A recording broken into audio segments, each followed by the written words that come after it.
আমি পার্লামেন্টে বলেছি বিদ্যুৎ বাইরের থেকে আনতে হবে না, ঘুরে ঘুরে আবার বিদ্যুতের কথা আসলো। বিদ্যুৎ আনা লাগবে না, কারণ আমার দেশের চাহিদা হচ্ছে 2500 মেগাওয়াট, সেখানে 1800 মেগাওয়াট আমাদের আছে। আরেকদিকে 4টা বিদ্যুৎ প্রকল্প বন্ধ হয়ে আছে।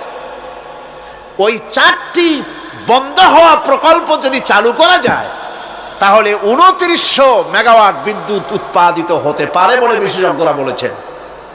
তাহলে আমাদের উদ্বৃত্ত 400 মেগাওয়াট থেকে যাবে। এইটাকে বাইরের থেকে আনার কোনো দরকার নাই। বিদ্যুতের অপচয় বন্ধ করুন, বিদ্যুতের চুরি বন্ধ করেন।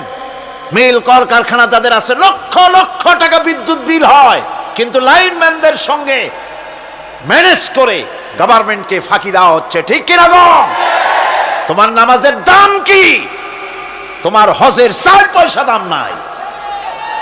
তুমি রাষ্ট্রকে ফাঁকি দিয়েছ, তুমি জনগণকে ফাঁকি দিয়েছ, তুমি দেশের শত্রু। এরা জাতির শত্রু, দেশের শত্রু। এদেরকে ফায়ারিং স্কোয়াডে নিয়ে ব্রাশ ফায়ার করে উড়ায় দেওয়া উচিত। এরা দেশের দুশ্মন। আজ সিস্টেম লসের নাম দিয়া বিদ্যুৎ চুরির আরেক ব্যবস্থা করা হয়েছে। সিস্টেম লস করে ওনারা নিজেরা, আর এর ভোগান্তি জনগণকে করতে হয়। কসাইয়ের মতো ছুরি দিয়া জবাও করে জনগণের কাছ থেকে সিস্টেম লসের চার্জ আদায় করা হয়। আমি পার্লামেন্টে বলেছি, মাননীয় স্পিকার, সিস্টেম লস এই নামটা উঠায় দেন, এই প্রথা বন্ধ করে দিন। বিদ্যুৎ ধার করা লাগবে না। আল্লাহ আমাদের দেশে যথেষ্ট দিছে, কোনো জিনিসের অভাব নাই। এখানে গ্যাস আছে, তেল আছে, বিদ্যুৎ আছে, পাট আছে, চা আছে, নাই কি?